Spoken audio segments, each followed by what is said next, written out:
Assalamualaikum warahmatullahi wabarakatuh.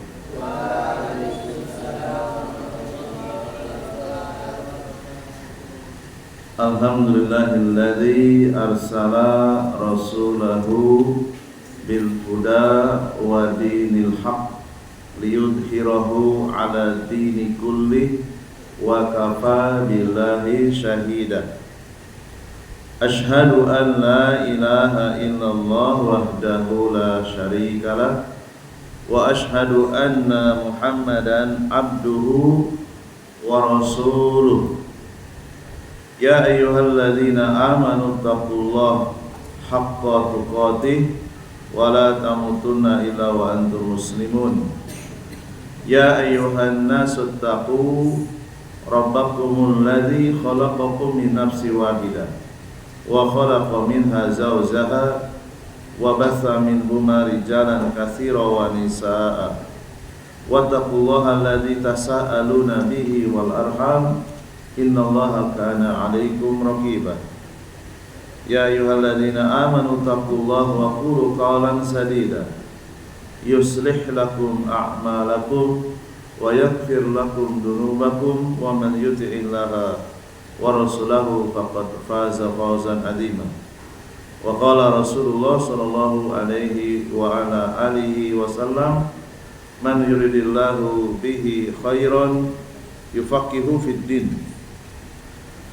Hibati fillah rahimani wa rahimakumullah. Para santri Al-Ma'un Islamic Center, Panti Tunas Melati, EDM Kota Pontianak, rahimani wa rahimakumullah.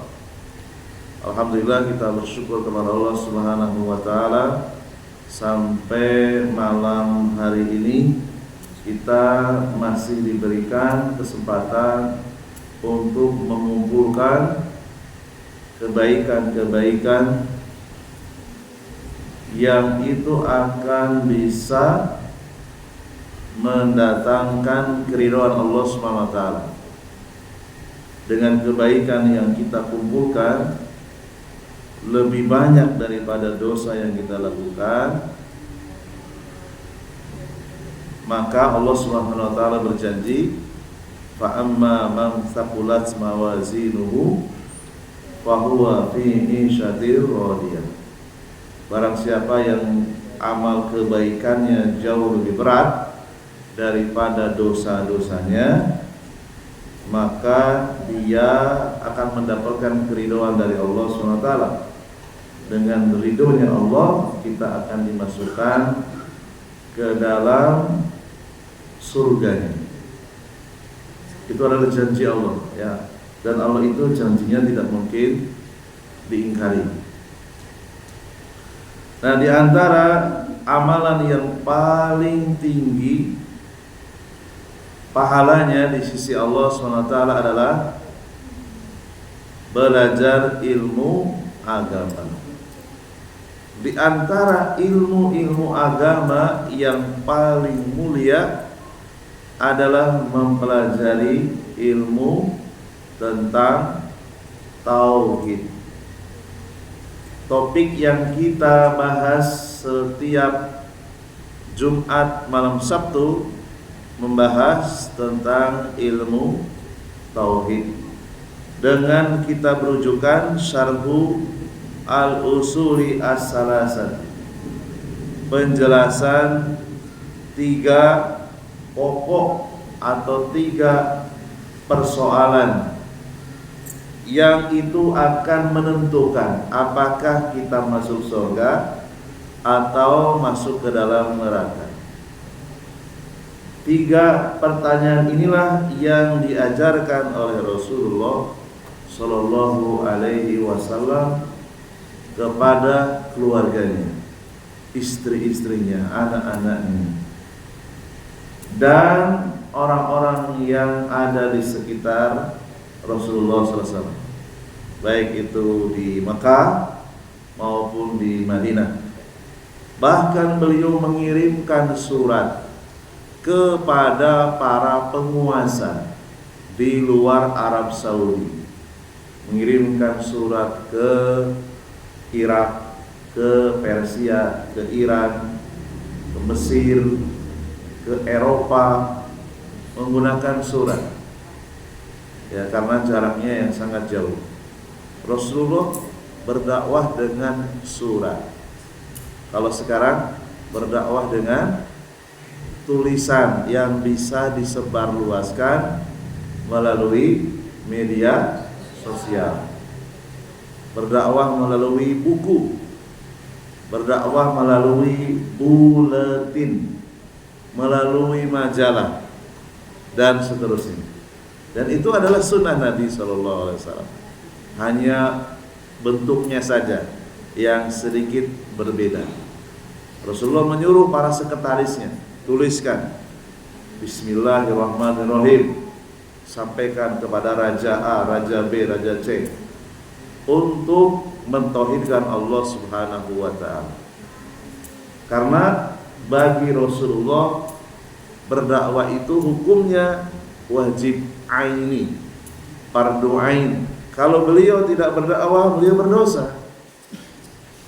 Demikian juga di masjid ini, kalau tidak ada yang mengajarkan tauhid, maka berdosa semua. Jadi saya datang ke sini tujuannya adalah untuk menghapus dosa. Supaya yang lainnya tidak berdosa, maka harus ada orang yang mengajarkan tauhid. Ya. Jadi kalau tidak ada yang memberikan pelajaran tauhid di masjid ini, maka berdosa semua. Ya, fardu kifayah. Tapi kalau nggak ada yang melakukan, berdosa semua. Maka bersyukurlah kalian, termasuk saya juga bersyukur. Ya, saya memohon kepada Allah SWT agar dosa-dosa saya dihapus. Karena kita nggak cukup mengandalkan tahajud kita, mengandalkan istighfar kita, mengandalkan puasa kita, belum tentu cukup. Jadi saya datang dari rumah ke masjid ini, tujuan pertama adalah agar dosa-dosa kita dihapus oleh Allah SWT. Kalau dosa-dosa kita dihapus, maka yang ada adalah kebaikan. Walaupun kebaikan kita sedikit, kalau dosa-dosa kita dihapus, maka insya Allah ta'ala kita akan mendapatkan ridhonya Allah SWT. Ya, setelah kita mendapatkan ridhonya Allah, sebagaimana janjinya tadi, ya, kita akan dimasukkan ke dalam kehidupan yang menyenangkan, kehidupan yang nyaman. Maka bersyukurlah yang diberikan kesempatan umur, masih diberikan kehidupan, masih diberikan kesehatan. Bersungguh-sungguhlah untuk mencatat faidah, mencatat manfaat apa yang kita dengar, apa yang kita simak. Karena ini akan bermanfaat 20 tahun kemudian, 30 tahun kemudian. Saya belajar kitab ini 23 tahun yang lalu. Pada waktu umur saya sekitar 18 atau 19 tahun. Ya. Masih muda saya belajar kitab ini. Selesai. Ya. Nah, sekarang saya sampaikan lagi kepada kalian. Ya. Terus begitu ya. Kita saling berbagi ilmu. Nanti suatu saat ketika saya sudah wafat, di antara kalian ada yang menggantikan saya di depan. Terus ya, saling menyampaikan. Ya. Baik, kita lanjutkan kitab ini terakhir sampai pembahasan tentang ilmu. Ya.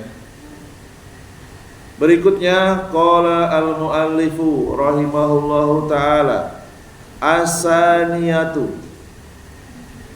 Masalah yang kedua yang wajib untuk dipelajari, yaitu al-amalu bihi, mengamalkan ilmu. Qala asy-syarih hafizahullah ta'ala Syekh Abdul Aziz Ar-Razihi, saniyan, Masalah yang kedua, al-amalu bihi, mengamalkan ilmu. Maksudnya adalah al-amalu bima sabaqa minal ilmi, fa innahu la yakfi kaunuka arafta Allah bi asma'ihi wa sifatihi wa af'alihi. Tidak cukup kita hanya sekedar mengenal Allah, baik itu nama-nama, sifat-sifat dan perbuatan-perbuatannya. Tidak cukup sekedar mengenal Allah. Ya. Wa kaunuka arafta nabiyahu sallallahu alaihi wasallam wa arafta dinal Islam, bal labuda an ta'mala aidan bi muqtada hadzal ilmi. Dan tidak cukup sekadar mengenal nabinya dan mempelajari agama Islam. Tidak hanya cukup sampai belajar itu saja. Bal labuda an ta'mala aidan bi muqtada hadzal ilmi. Maka masalah berikutnya yang harus kita ketahui yaitu mengamalkan dari ilmu yang sudah kita ketahui. Amaluka bi muqtadal ilmi bi rabbika huwa amaluka bi muqtadal ilmika bi asma'ihi wa sifatihi, fahuwa an tusbita lahu al asma'al husna wa tusbita lahu as-sifatil ula. Jadi cara mengamalkan mengenal Allah satu, ya. Menetapkan nama dan sifat-sifat Allah. Tidak boleh menolaknya, ya. Menetapkan nama-nama dan sifat-sifat Allah, tidak boleh menolaknya. Wa ta'taqida annahu al-khaliqu al-mudabbiru ar-raziqu al-maliku ar-rabbu. Kedua, meyakini hanya Allah saja pencipta, pengatur, pemberi rezeki, pemilik dan pemelihara, ya.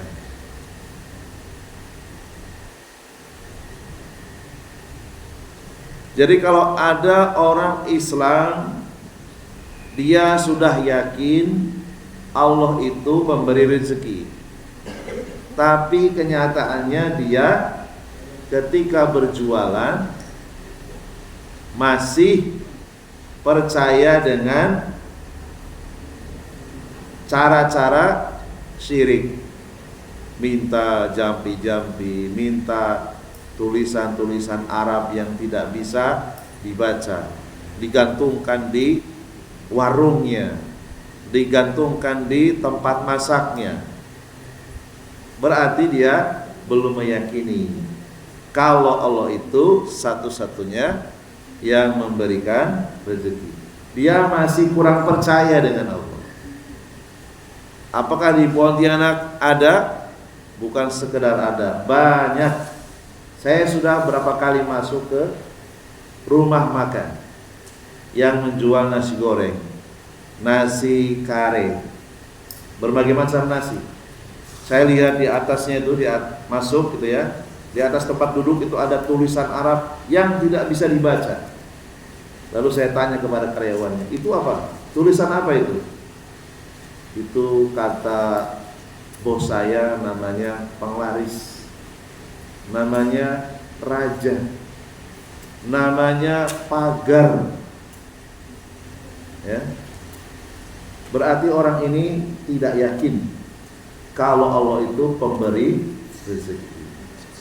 Padahal tanpa tulisan itu Allah sanggup mendatangkan keuntungan, sanggup mendatangkan kesuksesan. Banyak orang yang tidak perlu digantung tulisan-tulisan Arab yang tidak bisa dibaca, ada angka, ada huruf. Ternyata setelah diselidiki oleh ahlinya, itu adalah nama-nama jin. Nama-nama jin itu. Ya. Sengaja supaya orang tertipu, ditulis dengan huruf Arab. Padahal karyawannya pakai jilbab.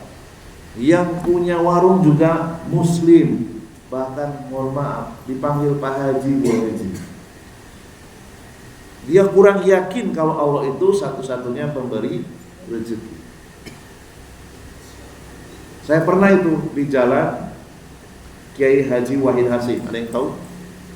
Jalan Kiai Haji Wahid Hasyim. Kalau dulu terkenal dengan jalan penjara, sekarang namanya Jalan Kiai Haji Wahid Hasyim. Jalan menuju Rumah Sakit Antonius, tahu? Ya. Saya sampai bernahi mungkar kepada si karyawannya itu. Sampaikan kepada bos kamu, kalau itu tidak dilepas, saya cukup sekali ini aja saya membeli. Besok saya tidak akan mau beli sini lagi. Sampaikan ya. Ya Pak, kami sampaikan nanti. Nah itu bentuk nahi mungkar. Ya, saya akan membeli nasi goreng ke warung yang tidak ada rajanya. Karena yang ada rajanya itu orang musyrik. Percuma dia naik haji, percuma sholat, kalau kurang yakin kalau Allah itu satu-satunya pemberi rezeki. Alhamdulillah, donatur kita yang sering memberi makan, siapa namanya? Ada yang tahu? Rumah makan apa? Di Jalan Urai Bawadi. Hah? Siapa namanya? Siapa yang pernah ngambil nasi dari warung makan Urai Bawadi, Jalan Urai Bawadi? Saya lupa namanya ya. Saya sering ditelepon itu. Siapa namanya? Warung makan Beringin kalau nggak salah. Ya, itu insya Allah muwahhid, orangnya bertauhid. Ya, anggota Persyarikatan Keluarga Muhammadiyah. Nggak pakai gitu-gituan. Ya, bersih, nggak ada raja. Saya sudah ngecek soalnya. Ya, demikian juga saudara-saudaranya, nggak ada. Nah itu baru betul seorang muslim yang yakin kalau Allah satu-satunya yang memberikan rezeki. Dia tidak butuh dengan kesyirikan, tidak butuh dengan tulisan raja di warungnya. Ngapain? Itu akan merusak pahala sholat, merusak pahala haji, merusak pahala puasa. Akan rontok semua itu dengan kesyirikan yang tidak ditaubati. Inilah pentingnya kita belajar ilmu tentang tauhid. Dan ini akan diingat terus. Karena di antara kita nggak semua jadi guru. Ada yang jadi pedagang, ada yang pemilik rumah makan, ada yang punya warung kecil-kecilan. Jangan kita tergoda. Walaupun misalnya sebelah kita sudah membuktikan dengan dipasang raja itu, warung saya tambah laris, jangan mudah tertipu. Itu adalah godaan iblis. Sengaja Allah berikan sedikit kekayaan. Apakah dia beriman atau dia mengingkari Allah sebagai satu-satunya pemberi rezeki. Kadang orang itu digoda, diberikan kelancaran, padahal itu sesaat. Dan saya pernah lihat sendiri, orang yang jual bakso, dia ikut-ikutan, awalnya laris memang, laris, tapi nggak bertahan lama. Tahun depan dia bangkrut, jatuh miskin, jadi tukang becak lagi. Ketemu dengan saya, lari dia malu. Karena apa? Karena nggak pernah duduk hadir di majelis ilmu. Lemah imannya, nggak punya ilmu dia. Ya, nggak punya ilmu. Ya, tidak pernah duduk di majelis ilmu. Padahal marbot masjid, Saya tukang adzan, sekaligus tukang imami, dia tukang kebersihan, tapi nggak pernah hadir di majelis ilmu. Nah, itu orang yang sangat rugi sekali. Ya. Yang ketiga, wa ta'taqida annahu mustaqilun bil ibadati, meyakini hanya Allah satu-satunya yang paling berhak disembah.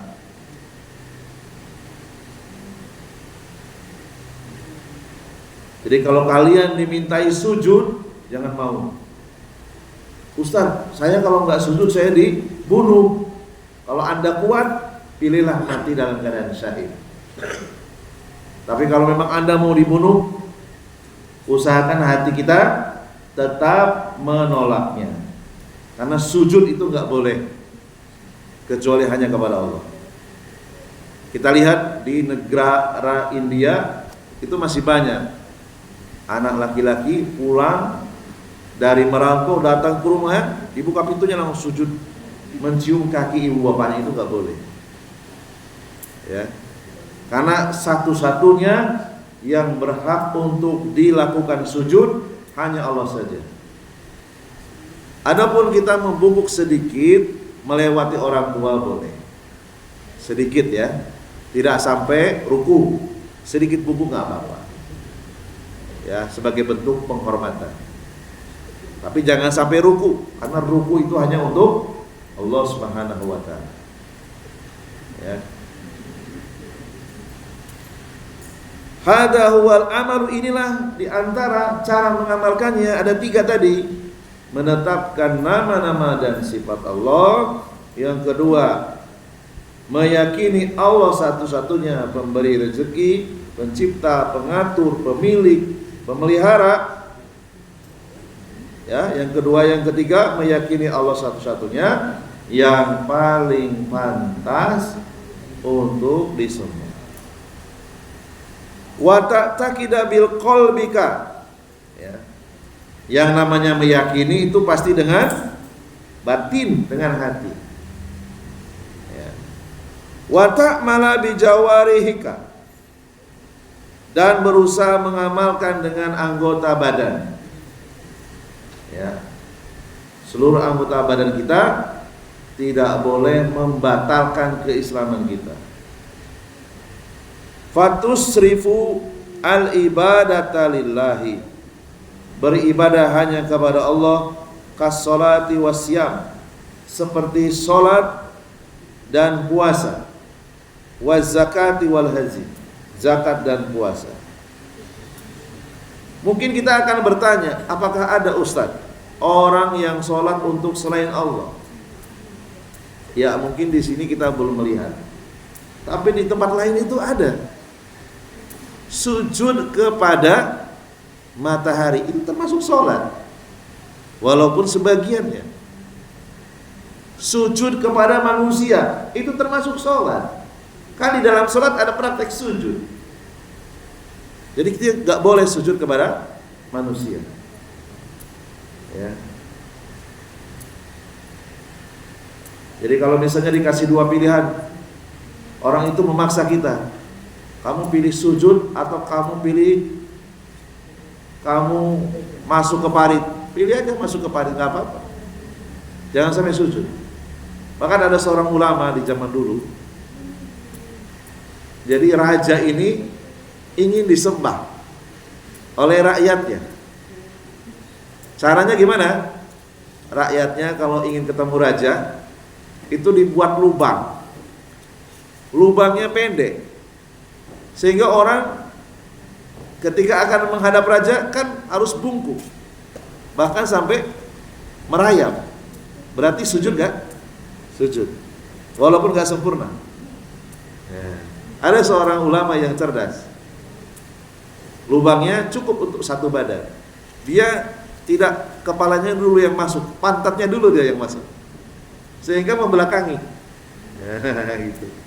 Kalau yang lainnya kepalanya dulu, kan mau nggak mau harus ruku kan, ruku atau membungkuk atau sujud. Untuk menghadap raja dibuat lubang, terowongan, Ada seorang ulama yang pintar dia masuknya tidak kepalanya dulu, tapi pantatnya dulu membelakangnya. Jadinya dia tidak ruku dan tidak sujud kepada raja, karena haram hukumnya sujud kepada selain Allah. Nah, itu contoh. Ya. Apakah ada orang yang berpuasa untuk selain Allah? Banyak sekali. Saya bertemu dengan orang kira-kira 10. Adalah semuanya ingin mendapatkan ilmu hitam, walaupun mereka mengucapkannya ilmu putih. Jadi untuk mendapatkan ilmu hitam itu caranya berpuasa.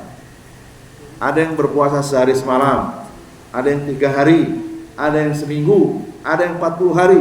Semakin lama ilmu hitamnya semakin tajam dan banyak disalahgunakan untuk menyihir perempuan, untuk menyihir orang yang pernah menyakiti dia, untuk menyihir agar orang itu takut dengan dirinya, macam-macam.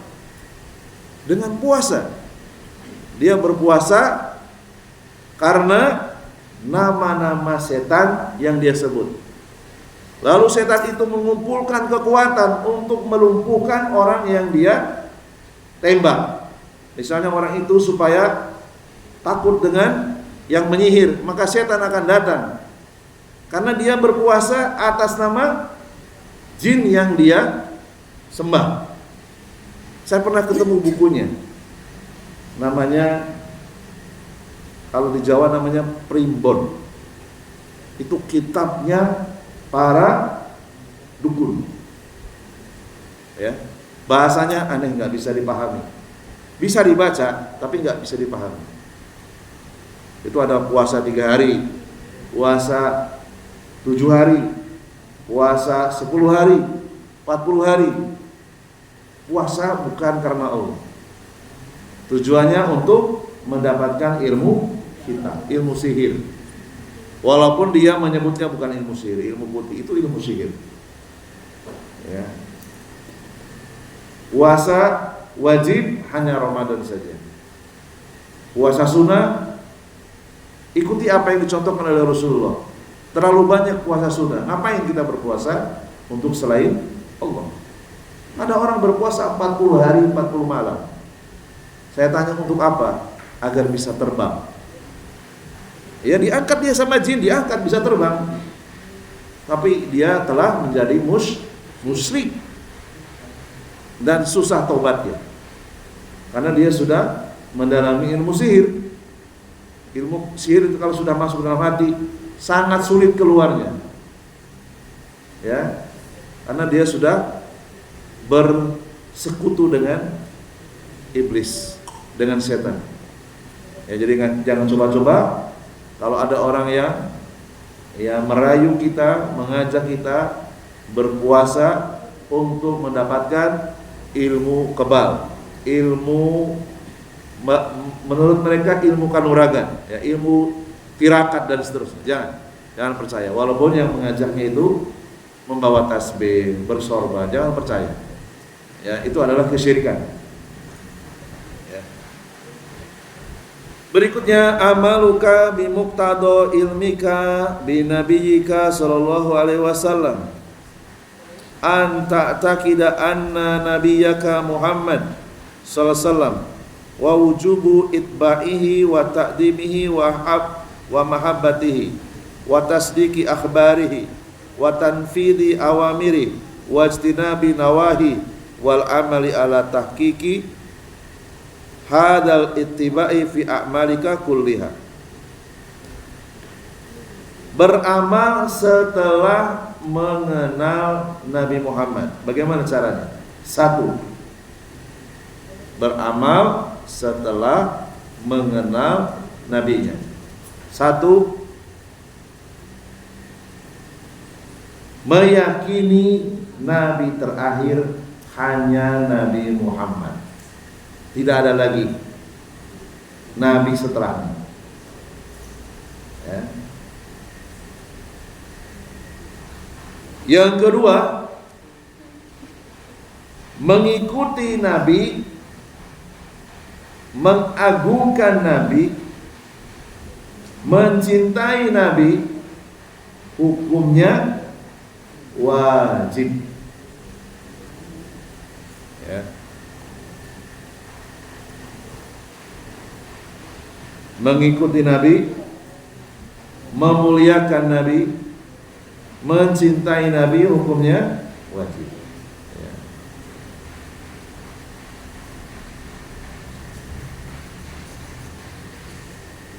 Rasulullah SAW mengatakan apa? Man ato'ani dakhalal jannata wa man asoni faqad aba. Orang yang mentaatiku, kata Nabi, dia pasti masuk surga.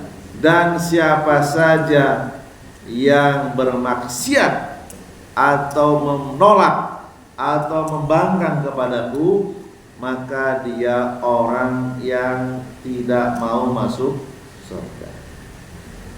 Ya. Jadi ternyata ada orang yang tidak mau masuk surga. Siapa?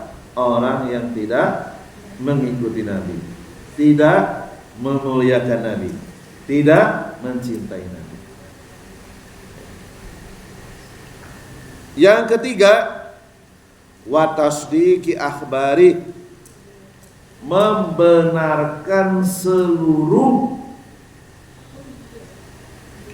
perkataan-perkataannya atau semua hadisnya. Membenarkan semua yang keluar dari lisan Nabi yang mulia, semuanya benar.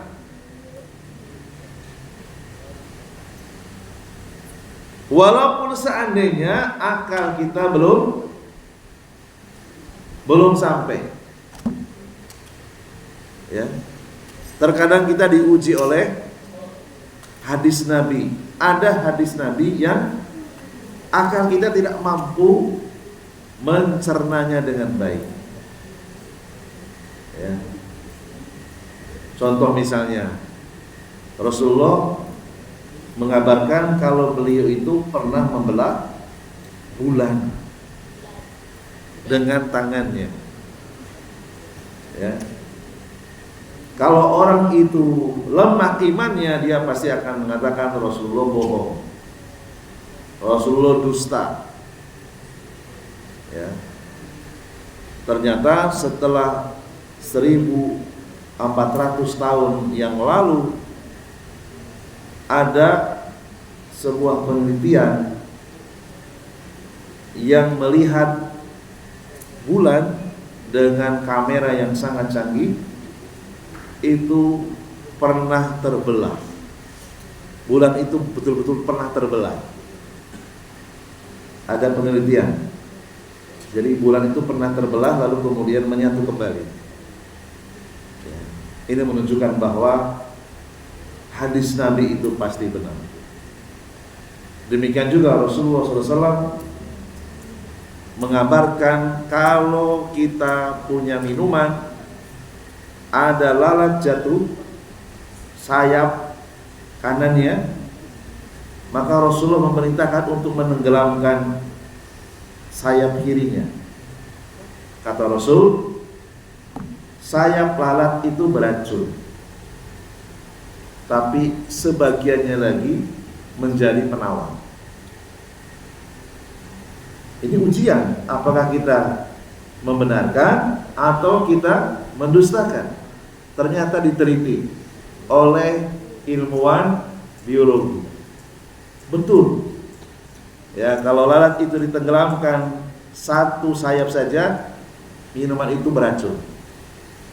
Tapi kalau ditenggelamkan dua-duanya, minuman itu jadi netral. Itu pernah diteliti. Dimasukkan ke dalam mikroskop, diperbesar. Ya, kumannya mati. Ya, ini subhanallah, ya, maha suci Allah, Allahu Akbar, Allah maha besar. Apa yang disabdakan oleh Rasulullah SAW itu pasti benar, walaupun mungkin akal kita saat ini belum sampai. Ya. Yang keberapa tadi?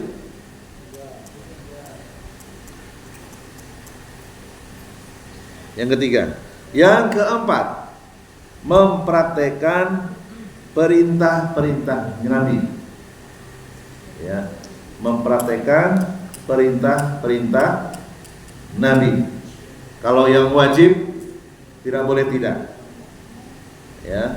Kalau yang sunnah minimal sekali. Minimal sekali. Ya. Jadi sunnah-sunnah Nabi mana yang belum kita praktekkan? Saya nggak sanggup, Ustaz. Nggak apa-apa, minimal sekali. Ya. Dulu saya takut sekali dengan yang namanya bekam. Ya kan kulitnya kan disayat ya, pakai pisau, ya pakai silet gitu ya. Karena itu sunnah Nabi, saya coba praktek sekali gitu. Besoknya saya pingsan, keluar darah banyak sekali. Ya, tapi nggak apa-apa. Yang penting saya berusaha pernah melakukan bekam. Cuma sekali aja. Tapi ada juga orang yang cocok. Kalau dia punya penyakit dengan dibekam, dia nggak perlu ke dokter. Ya, dicek badannya ternyata sehat. Ya, pengobatan dengan bekam. Ya. Jadi kalau kita memang kurang cocok, ya minimal sekali lah, gitu ya. Jadi berusaha untuk mengamalkan sunnah Nabi walaupun sekali. Itu yang sunnah. Adapun yang wajib tidak boleh tidak. Harus dilakukan. Kemudian berikutnya yang ke berapa?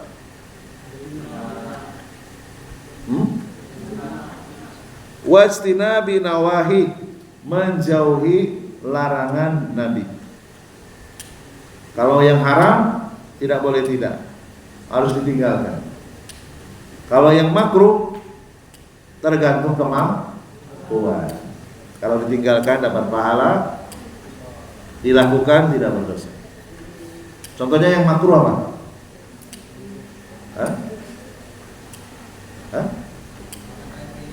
Makan tangan kiri, ya, makruh. Kalau kita tinggalkan, ya berpahala. Makan jengkol, masuk masjid makan jengkol, nah, makruh itu, bau mulutnya. Bahkan bisa berdosa kalau kanan kirinya terzolimi. Ya, tapi kalau kanan kirinya sudah maklum, sama-sama makan jengkol juga, ya dia makruh. Ya. Kemudian berikutnya, wal amali ala tahqiqi hadal ittiba'i fi amalika kuliha, ya, berusaha untuk beramal dengan mengikuti tuntunan Rasulullah SAW. Ya. Berusaha mengikuti semuanya. Ya, namanya berusaha. Ada yang bisa sebagian, ada yang sepertiga bagian, ya macam-macam. Ya, kemampuan kita berbeda-beda. Ya.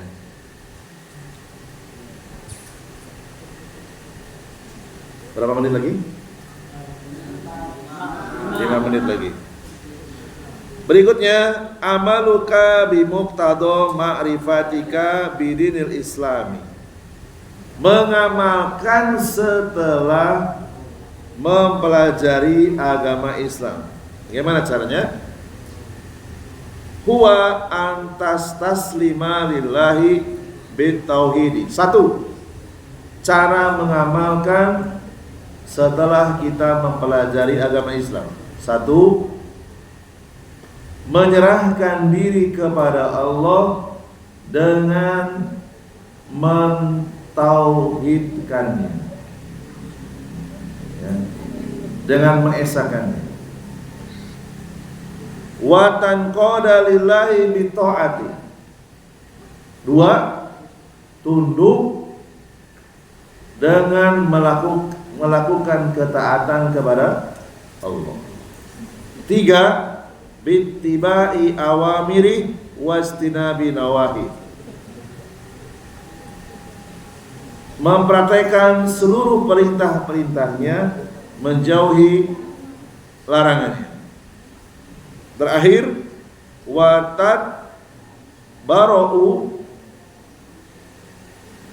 tatabarra'a minasyirki wa ahli. Menjauhkan diri dari perbuatan syirik dan pelaku kesyirikan. Ya. Jadi kalau misalnya kita beli rumah, lihat kanan kiri dulu ya. Kalau kanan kirinya itu pelaku kesyirikan, orang non muslim misalnya, tolong jangan dibelilah. Cari rumah yang kanan kirinya orang Islam. Karena kita diperintahkan untuk menjauhi perbuatan syirik dan pelaku kesyirikan. Semua orang kafir itu pelaku kesyirikan. Kalau kita masih bisa membeli rumah di pemukiman muslim, beli di pemukiman muslim. Jangan beli di antara kanan dan kirinya orang-orang kafir. Karena itu bagian dari konsekuensi. Kecuali terpaksa. Beda lagi. Ya. Ini mungkin penjelasan dari mengamalkan ilmu yang sudah diketahui. Subhanakallahumma wa bihamdika asyhadu an la ilaha illa anta astaghfiruka wa atubu ilaik. Nasrun minallahi wa fathun qarib wa basyiril mu'minin. Wassalamualaikum warahmatullahi wabarakatuh.